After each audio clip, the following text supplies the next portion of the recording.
When you think of democracy, what do you think? Freedom, liberty, the right to choose whatever you want, the freedom to say what you want without being reprimanded. Do you think a tyranny? Do you think a dictatorship?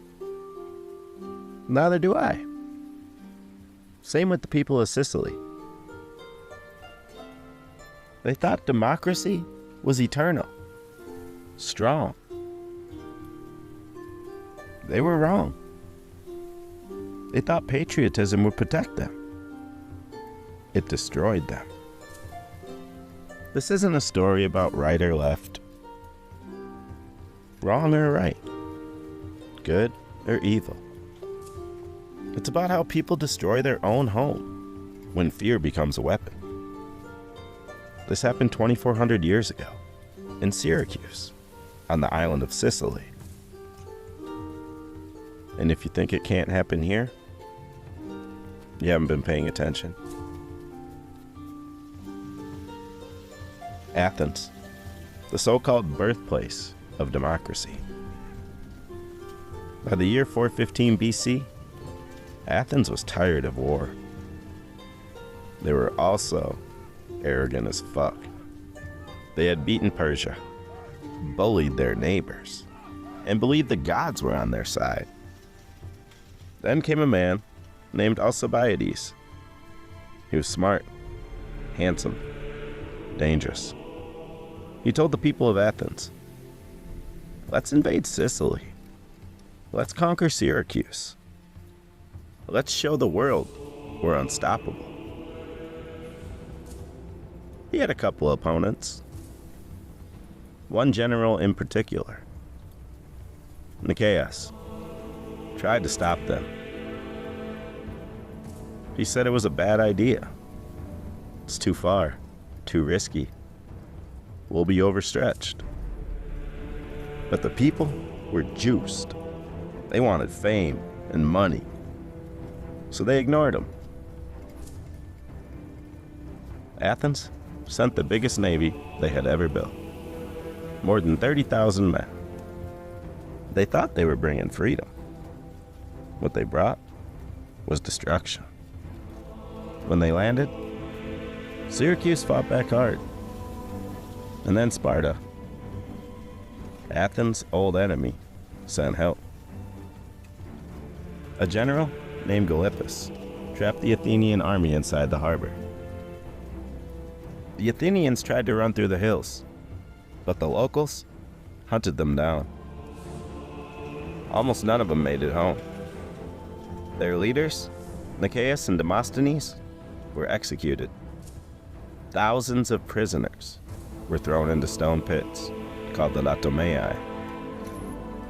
No food, no water, just a slow death under the Sicilian sun. Athens was broken, but Syracuse, the winner, was about to tear itself apart.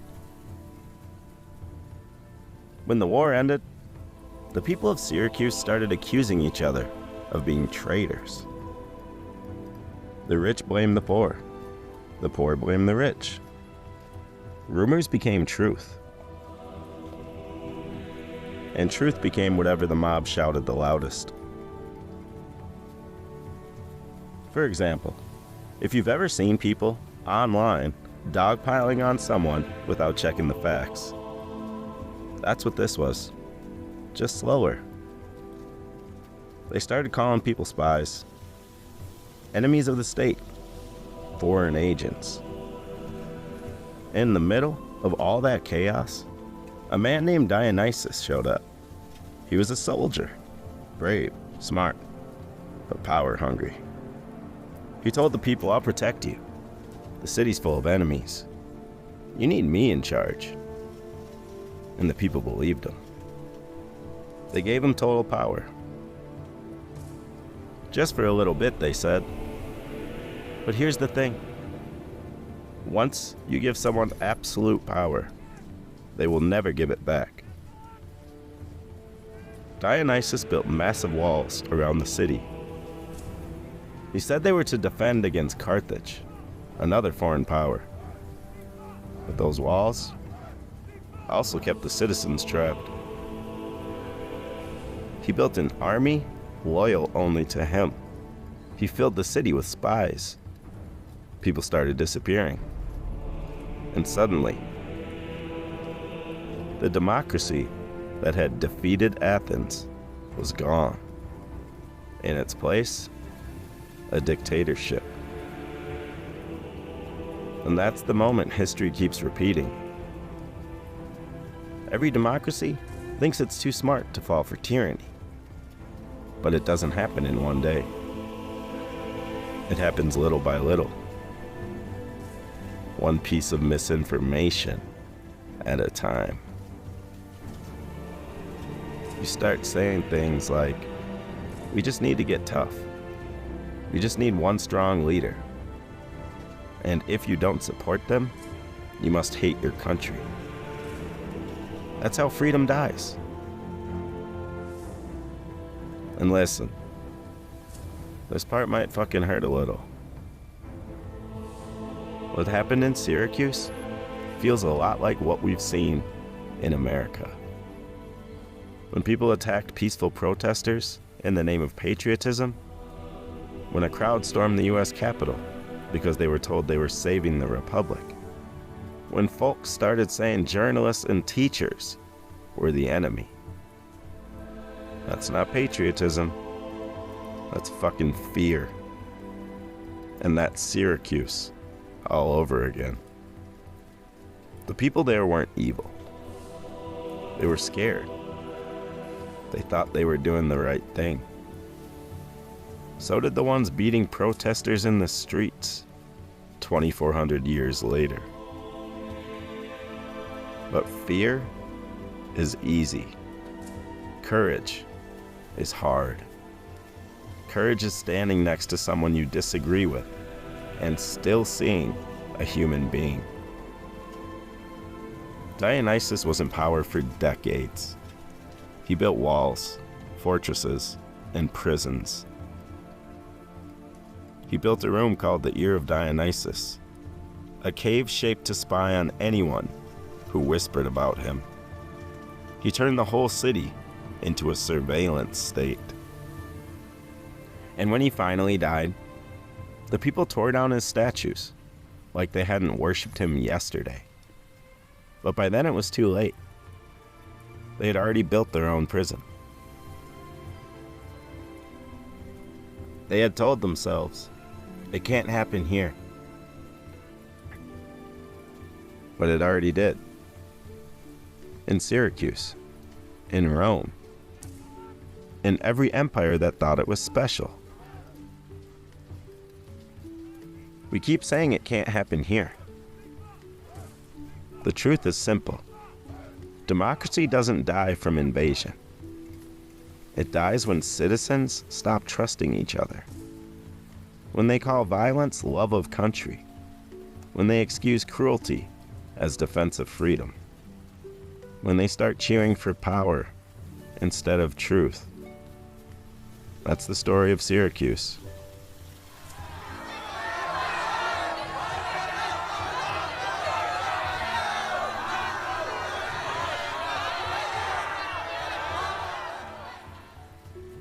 When the shouting stopped, Syracuse was quiet. But it wasn't peace. It was exhaustion. People went back to work like nothing happened. But you could see it in their faces. They were scared to even look at each other. The war was over. The enemies were gone. And yet everyone walked like prisoners inside their own city. The markets reopened. Fishermen went back to work. Scribes started writing again. But every sentence they wrote was careful, calculated. Every word could get you accused of disloyalty. If you said the wrong thing in public, even a joke, someone might whisper your name to a soldier. And if that soldier told his captain, you disappeared. The people who shouted for freedom were now afraid to even talk.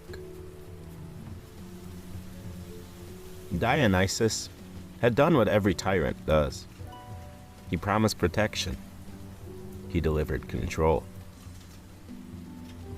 Sent out executive orders for security, of course. He built border walls for defense, of course.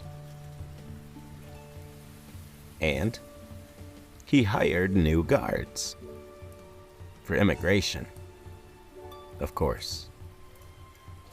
And just like that, the same crowd that overthrew their leaders for being too weak now bowed to a man who would never let them stand up again.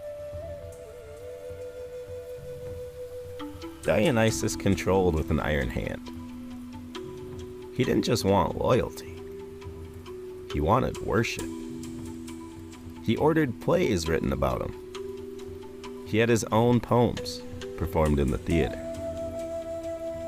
And if the audience didn't clap loud enough, he made them stay until they did.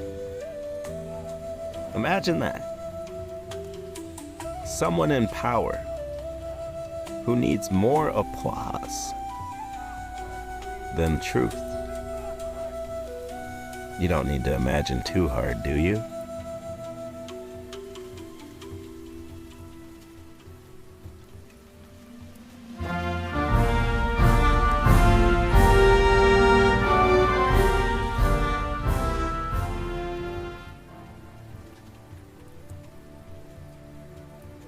See, this is what happens every time. You get people so afraid of the other side that they start begging for control. They trade liberty for comfort. They just want you to keep them safe. Just protect them from the others. And then one morning you wake up and realize you're the one behind bars.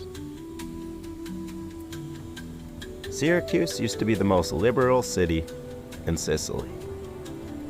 Now it was a fortress controlled by fear. There were still a few brave people left, though. One of them was a scribe named Philistus. He kept writing the truth, even when it was dangerous. He would hide his scrolls under the floorboards of his shop, recording everything Dionysius did. The purges, the executions, the betrayals. He believed someone, someday, would read them and remember what really happened. That's what bravery looks like. Not shouting in a mob, but writing quietly in the dark when it could cost you everything. When I look at this story, I see us. We've got our own walls, digital ones and real ones. Us versus them mentality. The ancient Syracusans had temples and torches. You can't love your country and hate half the people in it. You can't call yourself a patriot if you attack peaceful protesters. If you shove a woman holding a sign and call it defending America, if you scream freedom while trying to silence someone else, that's cowardice wrapped in a flag, not strength. And you would fit in perfectly 2,400 years ago. Dionysius was in control for almost 40 years. 40 fucking years. He fought Carthage. He built his army. He built towers, prisons, temples. All of it to prove how great he was. And the people? They clapped. They had to. They cheered, or else they were killed. They told themselves they were safe, but they weren't free. And here's the part that fucking pisses me the fuck off. When Dionysius finally died, they tore down his statues. They said, "We were tricked. We didn't know." Motherfucker, you knew. They just didn't want to admit it. They traded truth for comfort. And once they realized what they'd lost, it was too late to get it back. That's where we are now. The rise of the right. Dictators all across the world. Our walls are higher than ever. Battles of words. Breaking news every day. Our leaders talk in slogans instead of plans. We mistake shouting for strength. We tell ourselves, at least we're not like them. But them is just us in another uniform. We've become a mirror, staring at its own reflection and arguing about who looks worse. Democracy isn't something you own. It's something you rent.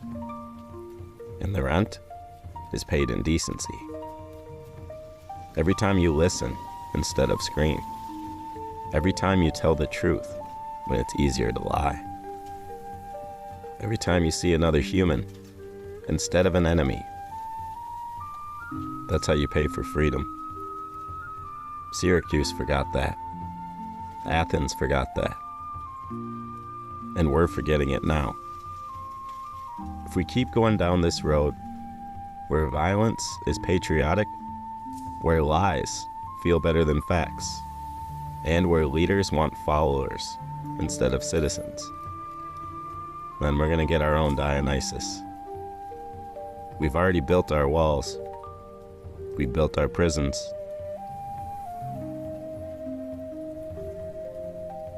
Remember the people of Syracuse. They thought they were saving their democracy when they were really killing it. We can do better, but we're running out of time to prove it. Alright, y'all. That's enough history for one day. If you're still awake after all that, congratulations. You survived a democracy lecture disguised as a ghost story. Remember, freedom isn't some fucking fancy statue. It's a muscle. Use it, or it turns to stone. And if you ever find yourself cheering a politician louder than you cheer for your neighbor, fam, you're already living in Syracuse. Unless your neighbor's a dickhead, then fuck him. Peace out, be safe. No kings in this motherfucking country.